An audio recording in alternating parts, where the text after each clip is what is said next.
Hello and welcome to the very first ever Cosmic Lotus podcast.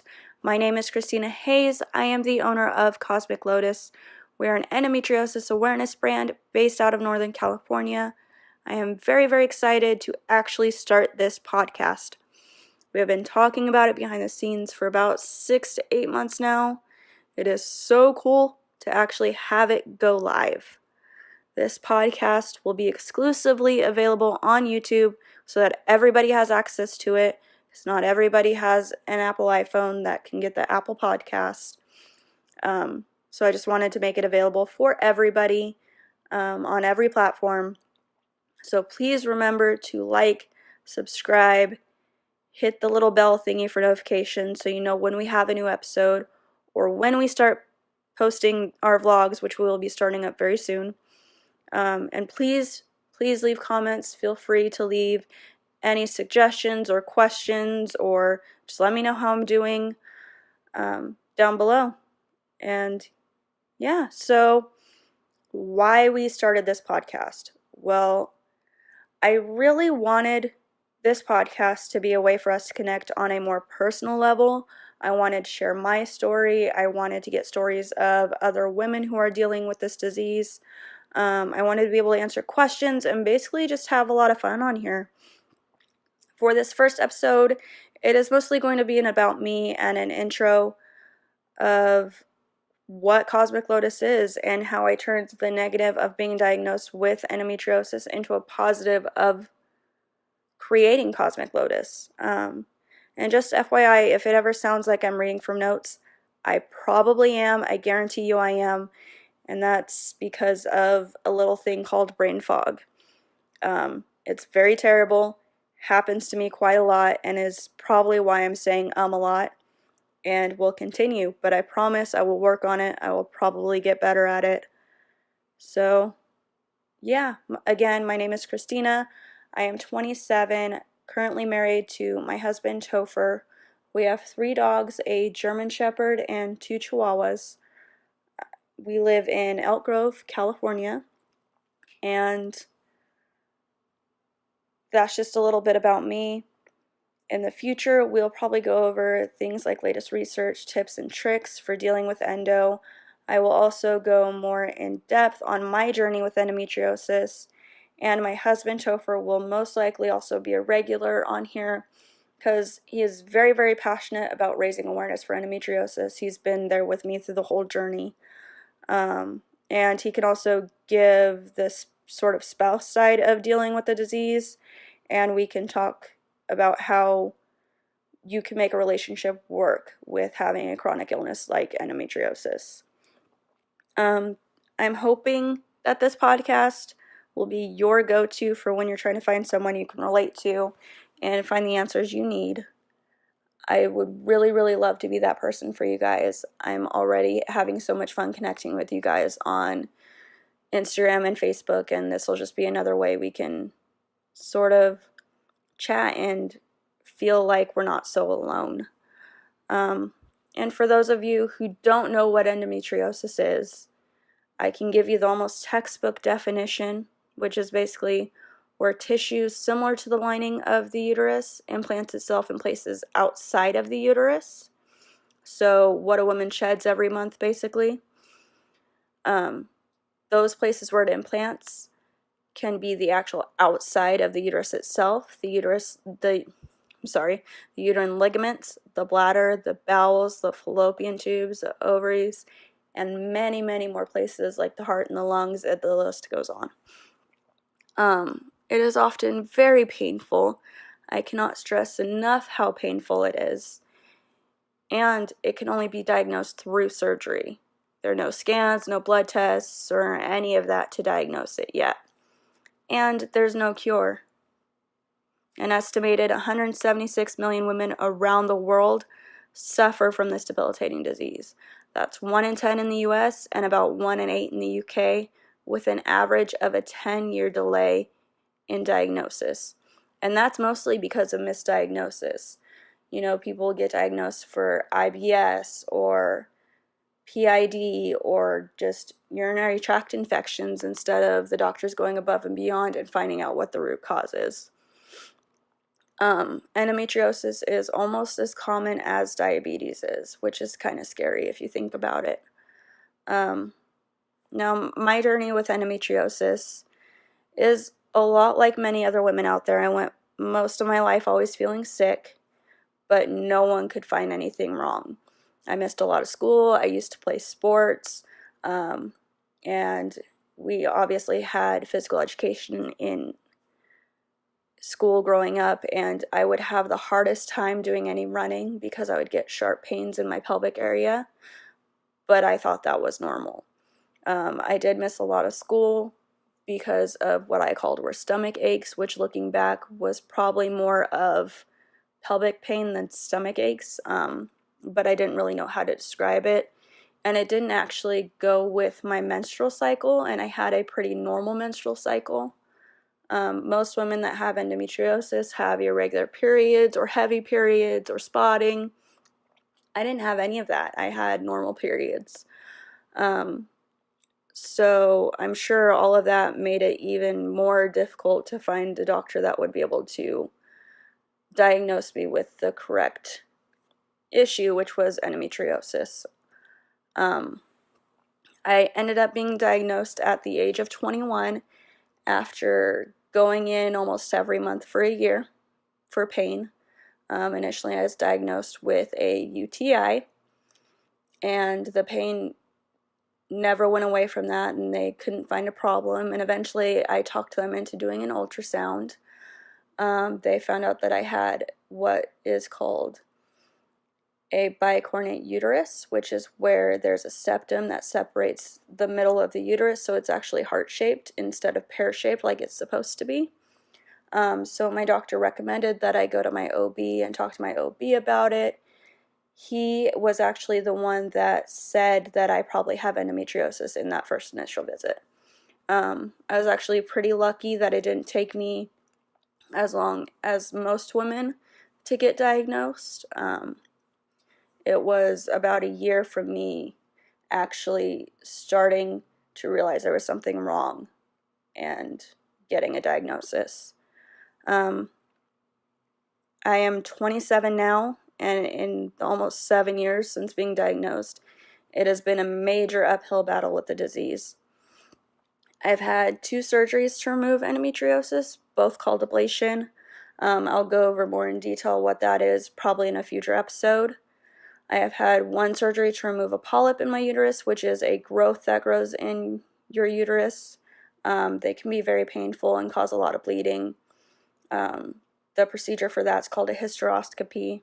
And I've had countless painful ovarian cysts, many emergency room visits. I've had emergency surgery to have my appendix removed because there was endometriosis growing on it and it had become extremely inflamed. 3 of those procedures that I mentioned were actually in the course of 3 months. The first one was the hysteroscopy where I had the polyp removed, and that was in February. The second one was my appendix, which was in March, and the third was for endometriosis. And it probably wasn't the smartest decision on my end to have that many surgeries in a row. One of them obviously wasn't under my control because it was, an emergency situation, but the third one definitely was, and I should have waited because now I have nerve damage from having 2 surgeries that went in through my belly button, and I get really sharp pains in my belly button now from that, and I also don't have a lot of feeling in that area. Anyway, I have undergone numerous hormone therapies such as Lupron, which is a drug that puts you on a temporary menopause. I was on that for about 6 months. Depo-Provera, which also stops your period, but it's a birth control. I was on that for 3 months, and then I've tried various pill forms of birth control, none of which have worked. I didn't try the NuvaRing or any of those, mostly because I heard they had terrible side effects, and I already had terrible side effects from just the regular birth control and the Depo and the Lupron that I didn't want to deal with it at all.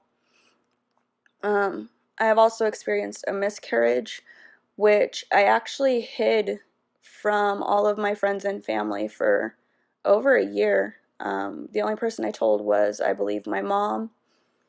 I think I told one of my sisters, I'm not positive, and my husband.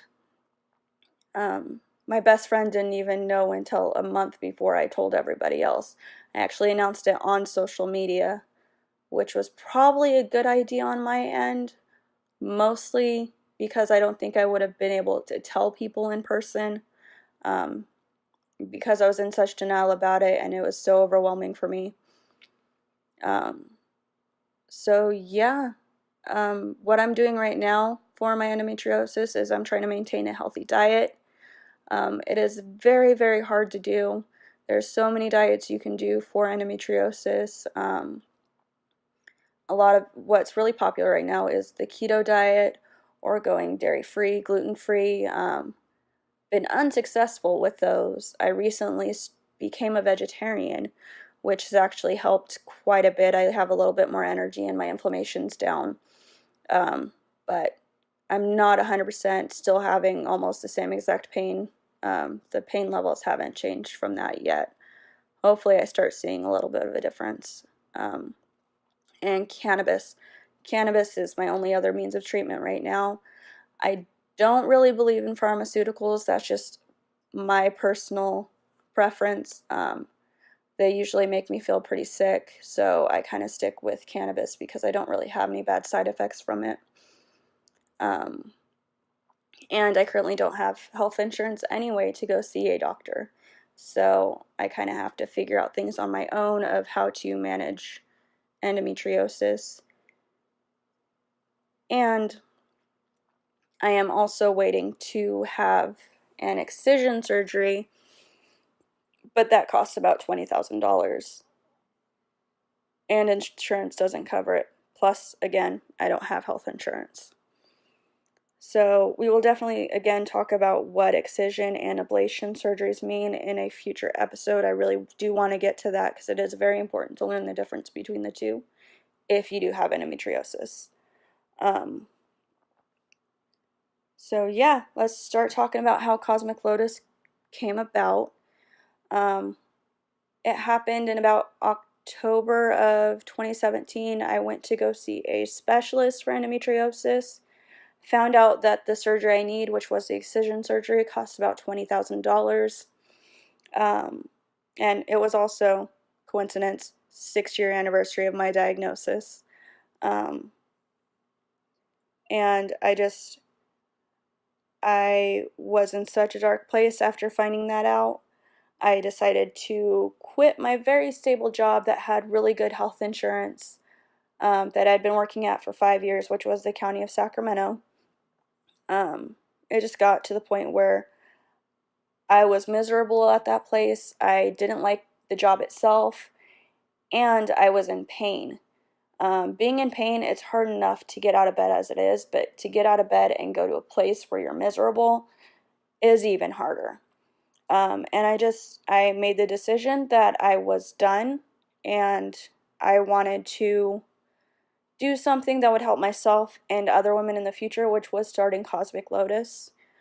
And by the way, I didn't necessarily quit. I just called in sick for 2 months straight so I could keep my health insurance because I needed it at the time, and if I quit, that meant my health insurance ended. So I called in until they let me go in December, and I think that was a really good decision I made. I don't recommend that everybody does it because I had a job that was, a very stable job. We had a union and everything. Not everybody has that. So that doesn't mean if you do it, you can go 2 months and have that time to have your health insurance. Most places aren't that lenient, but because it was the county, I was able to do that.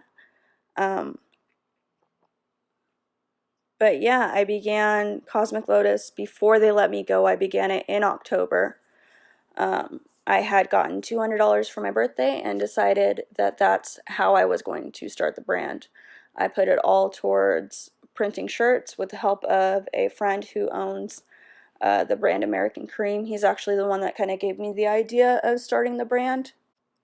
My goal with Cosmic Lotus is to help bring awareness to this disease and help others who are trying to become diagnosed, and to contribute what I can to the research of endometriosis, which is why we donate 10% of our profits to research every year. I know it's not much, but it's what we can do for now. Hopefully that can change in the future.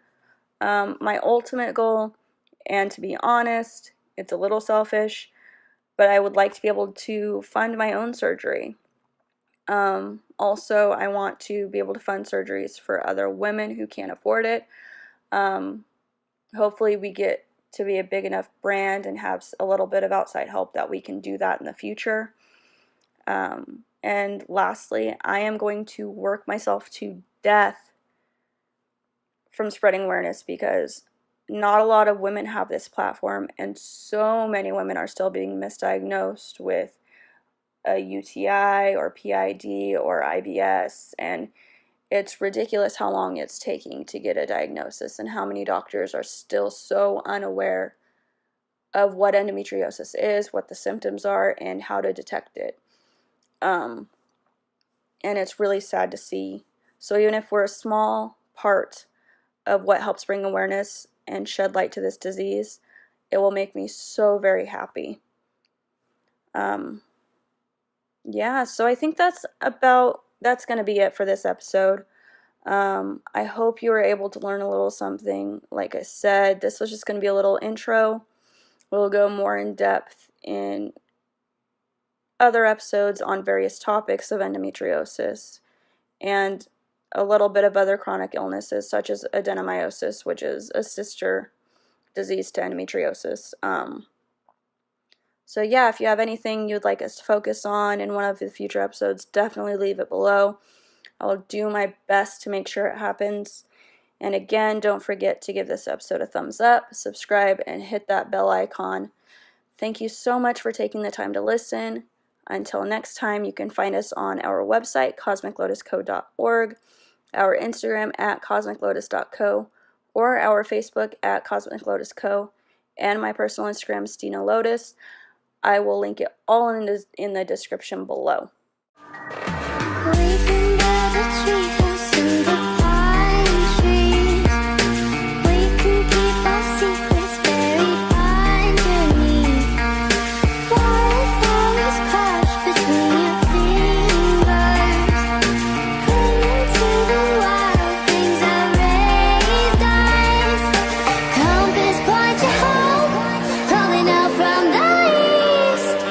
Compass point you anywhere closer to me.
between